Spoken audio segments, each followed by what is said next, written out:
akong suliran.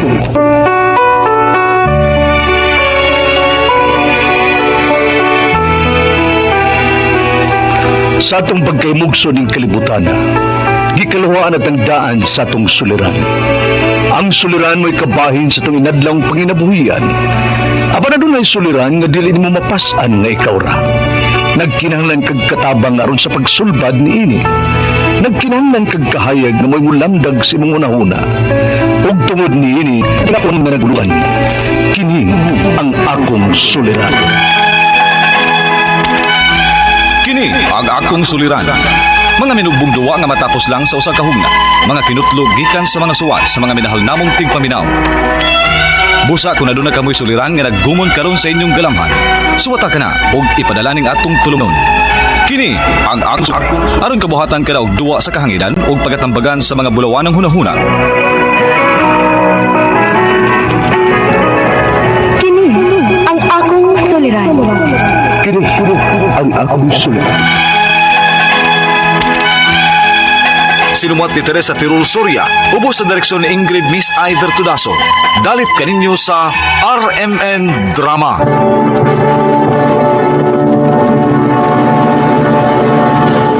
Recorded by X Thunder Gaming. Maayong adlaw kaninyong tanan nga nagpaminaw karon tulumanon, kini ang akong suliran. Ilabi na kaninyo Dr. Rini Ubra ug Attorney Elaine Bathan. Ingon man sa mga artista nga maghatag og kinabuhi ning akong suwat suliran. Ako si Janice, 27 anyos, taga Talisay City, Cebu. Punto legal kining akong suliran. Kabahin kini sa akong pagkailad sa usa ka job hiring scam. Aron isabtan, ingon ini ang mga panghitabo.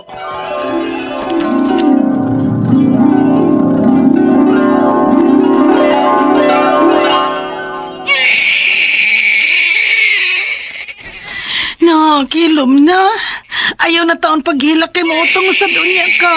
Shhh, nak. Sige, gutom na, nak. Naot na naman gud sa siya gatas pa. Dili naman siya mututoy na ako. Kinahanglan na yun ka nga mangitag trabaho, ana na. Maugyod pa. Mas maayo nang na ako'y trabaho. Ani ara ko sabay aron makabantay ra ko ni Inday. Kana mo'y mas maayo, Janice.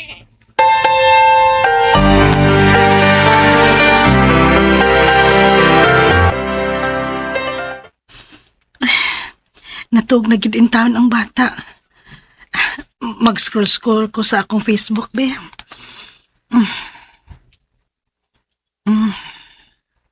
Oh, hala, na-job hiring. Ako ning basahon, be. Unsa? Kinsiman na? Opa, data in nga trabaho. Unya, work from home na. Kung nga sudo pa, uy. Uy, makasuga ako na gina para sa mga gastuhan mo na. Maulagi pa. Pero siguro agina, anak, ha? Tinuod ba na? Verified ang ilang page pa. Unya, nindot og mga reviews. Gi-check man gid nako og siguro. Mayo kung mao ka na. Sige, suwayin na. Girl, kay bawbaya ka ha? Nadaghan na ba kayo job hiring scam karon? Girl, kung scam pa ni, dili unta sila maayo og mga reviews. Noon sad, pero mas maayo magud nang mag-amping ka ni. Mga marubay kay na sila day. Salamat sa concern, girl, ha? Pero ako gining suwayan. Ay, nag-chat na ang page. Hi, Janice. Congratulations. You've passed the initial screening. Please deposit 1,000 to this number for your training kit. Training starts Monday. Monday? Masaway ka upang huam ni Papa og 1K.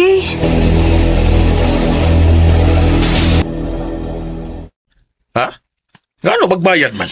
Trainingon pa man mi anak pa. Unya, maunay bayranan. Ang training kit kay 1K. Kay human kun og bayad, makaproceed na ko. Mao ba? Sige na. Sindante ka.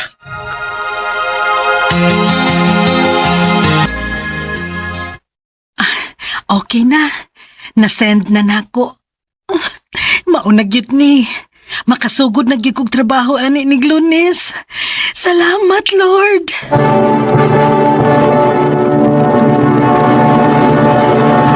Recorded by X Thunder Gaming.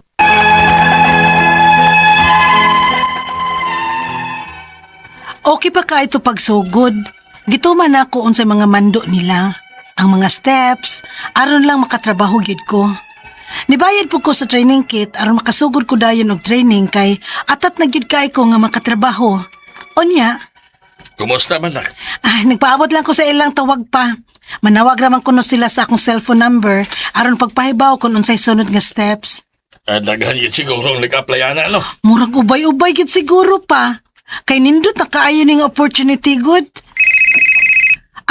Mao na siguro ni. Excuse pa ha.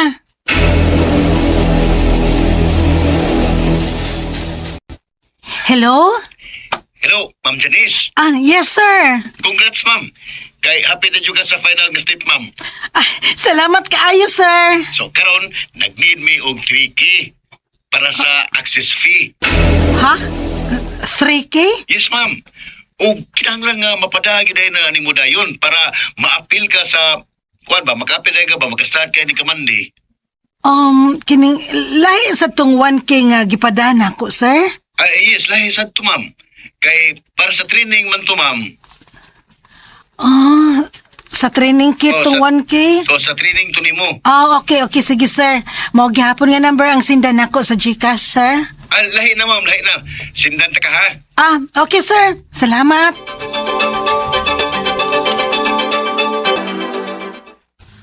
Huy, basig scam na girl, uy. Ha? Nga na kaingon mong ka anak, girl? Dako na kay na 3K, uy. Nga nugutaw magbayad man ka, ana. Gipasabot naman po ko niya, girl. Sige na, bi. Pawang sa ko, bi. Sige, God. Bahala ka, uy. Basta, sure naman ka nga magpadaka. Girl.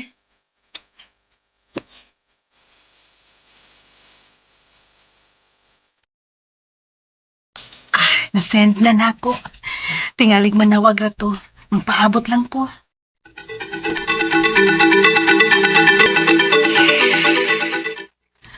Wa pa man gihapon manawag. Ako silang sendan sa page sa akong resibo bi nga nakasend na ko.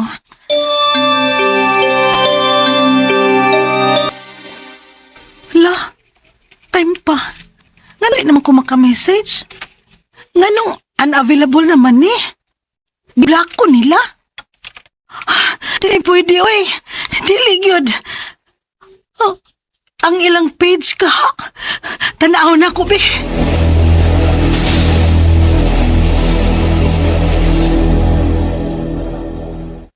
Ginoo ko. Wa na sad ang ilang page. Nascam ko.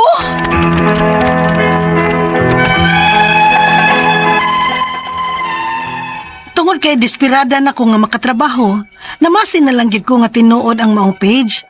Nabutaan gid ko. Tungod sa paglaob nga makatrabaho ko adtong kumpanya ha. Ang ako mga pangutana mao kining mosunod. Unang pangutana. Unsa may paagi nga matrace ang GCash number sa scammer? O pwede pa ba na akong makuha og balik ang kwarta? Ikaduhang pangutana. Unsaon man pag-ila kung legit ba ang usa ka job hiring sa Facebook o online? Unsa may ilhanan kung scam kini? Ikatulong pangutana. Asa ko angay mo report nga na-scam ko online? Unsay legal nga mga laka nga angay na kong buhaton? Ikaupat og katapusang pangutana. Posible di ay nga makapang-scam bisan og verified ang maong Facebook page? Palihog, tabangi og tambagi ko. Kini ang akong suliran, Janice. Maayong adlaw mga suking tigpaminaw kini si Attorney Elaine Bathanog. Ako today, it's me. Ako'y mohatag ninyong tambag, tubag, solusyon, kalinawan sa inyong mga pangutana, mga problema na may punto, legal, personal, no? Mga problema na to kabahin sa ato ang mga kapika, sa ato ang mga kahimtang relasyon ang nakapasakit na to, hiubos na to, hala ipadana be kay para storya ta, maghisgot ta ato ning pagastoryahan ng mga pangutana og mga problema ninyo. No? And a big thank you and a big shout out sa mga nag-like ug nag-follow nato sa ato ang Facebook account nga kini ang akong suliran official writers page nato nga magpadamo sa inyong suwat please ug sa DYHPRMN Cebu. Sa mga nag-like ug nag-follow nako sa Elaine Tantenco Bathan, thank you kaayo. And hello to Landry Montero Baliado. Attorney Elaine, greet nako Halagat family ug iyang mama si Laureta Montero Halagat, iyang cousin sa iyang mama nga si Romulo Montero, Daimi Montero, Elsie Montero, Apdian from Landre Montero Halagat, no? Thank you kayo for life. Ingon po si Nazareth Borja from Camotes, Pilar, Camotes Island. Second host, suking paminaw ni siya nato, si Lloyd Borja, ug Coast Guard officer sa Pilar. Hello also to Joseph, Tata Joseph Borja, ug ang iyang mga parents nga si Paulino Paling Borja, Frenzy Borja, no? Dinha sa Pilar Camotes. Ug sa tanang mga naminaw nato dinha, Jaja, Herodias, Balahadia do, hello. Kumusta Miss Jaja? Also sa mga nag-like ug nag-follow po nako sa akong official Facebook page nga Elaine Tantenco, Attorney Elaine Tantenco Bathan, thank you kaayo. Si Janice, nga 27 years old, taga Talisay City, Cebu. Ato ang letter sender. Greetings to Mayor Samsam Gulyas ug mga naa din ha sa Talisay City. Kay nailad ni siya og pagpanrabaho. Nang-apply ni siya yung murang ang scam kuno to. No? Karon kay nagpadamag kaning Gcash kay nadalagig ilad nga kinahanglan magpadag kwarta na unsa ba. Mga apply gani tawa man bayad. Unsa kunay paagi nga ma-trace ang Gcash number sa scammer ug pwede pa ba niyang makuha og balik ang kwarta? Okay. Now, I'm not too familiar but ako ang based on experience, maglisod ta mo bitaw nang mangutana pod ang kanang Gcash nato kung pwede gusto ba ta nga mo bayad tag a certain amount, no? To ensure kanang mag-insurance ba in case nga scam ni. Unya pangutan-on baya gyud ta kung sure na bata aning numero ha? Ug klaro ba, no? So, after murang I think lisod i-trace but we can ask dito sa NTC, no, National Telecommunications na office, no, kung pwede ba na nato ipa-trace ang kanang number kay naa naman tay registration. Unya, pwede na nato siguro mapa-prove kung gigamit na niya iyahang maong number ug ang teknolohiya, no, sa internet ug sa telepono pinaagi siyang number nga nangilad siya nimo, then pwede nato ma-file ang complaint didto, no? Now, ikaduhang pangutana, unsaon pag-ila kung legit ba ang usa ka job hiring sa Facebook or online? Unsay ilhan kung scam siya? Okay. Now, una sa tanan, ang kaning mga job hiring, dili gid kaayo na siya move adto on Facebook. Naa gid ni mga legitimate nga mga company or agency nga gina-hire ang mga kumpanya or ang kumpanya itself ang direkta nga mo post og hiring. No, ang importante is careful kayo ta labi magapita online, careful kaayo ta sa data nga atong gihatag. Susihan ninyo maayo sa Facebook account, makita man nimo ba duda gani no pa na nahimo nga account legitimate ba usahay kaning mga companies. Di man kayo na sila mag-post sa Facebook, no? Unless gagmay ngang mga kumpanya. Kanang pinaka-safe yun, kanang na-check na blue badge sa meta, verified yun na silang accounts. I suggest nga na mula application. Or kung di ang gani, scroll pada kay kibaw ka, magpada ka sa imuhang biodata, sa imuhang curriculum vitae, sa imong CV, personal data sheet, delikado kayo nga makatag kag numero, makatag kag address, makatag birthday, himukuha lang ang data, himukuha lang ilan niya, maghimuhimo sila. So careful kaayo ta kung mag-lodge ta, kay grabe kayo ang mga illegal nga kalakalan labi sa mga data breach ug misuse ato ang mga personal data, no? Careful kaayo ta. Now, mga kanang mga kumpanya, di ba, kanang mga agency nga og yun na ilhang buhat nga mag-refer panalitan na ining kumpanya, no? Ang negosyo is that manguha sila og malihog sila hire, no? Nya i-endorse na lang na sa agency nga dus company ang ilan nang nahimay na pilian na, no? Padili na magproblema ang kumpanya kung sa kahasol, no, sa pag-hire kay magdawat pa kanang kalas pud oras, no, sa ilang HR mo na usually, but pwede maguna nimo ma-verify sa Department of Labor and Employment kaning mga accredited nga agencies, no? So i-check tanan ha. Now, careful gid muna kung questionable gani or gamay ra kaayog mga follower or bago pa na create, no? Delikado gyud na, most likely basin scam na siya.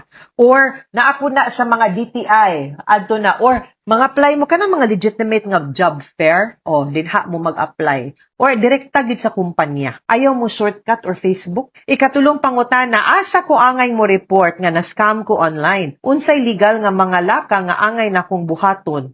Well, I think sa NTC, pwede po sa NBI or sa cybercrime laboratory sa police, or pwede po na nimo i-report sad sa GCash siguro, no? To say nga scammer ni siya kay naa naman kay legitimate nga nakuha nga number. So, kihana na ba ito i-register ato ang SIM, di ba guys? Posible ba kuno katapusang pangutana? Posible di ay nga ang pang-scam bisan og verified ang maong Facebook page.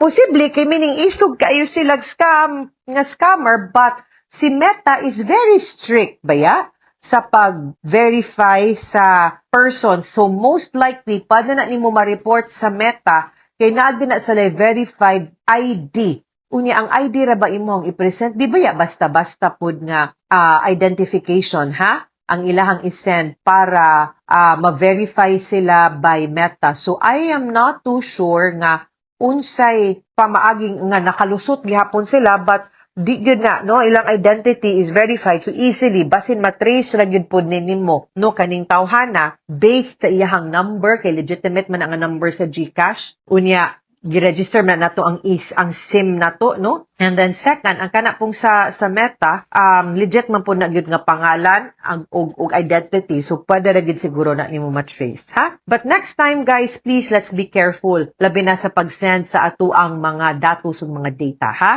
Mga suking tigpaminaw, hinaut unta nga namoy nakutlo na pagtulunan karong adlaw. Kini si Attorney Elaine Bathan. Daghan kay salamat sa inyong pagpaminaw sa atong tulumanon hangtod sa sunod nga sugilanon din higapon sa tuang programa. Kini ang akong suliran gikan sa RMN Production Center. Radyo RMN. Daghan sa adlaw.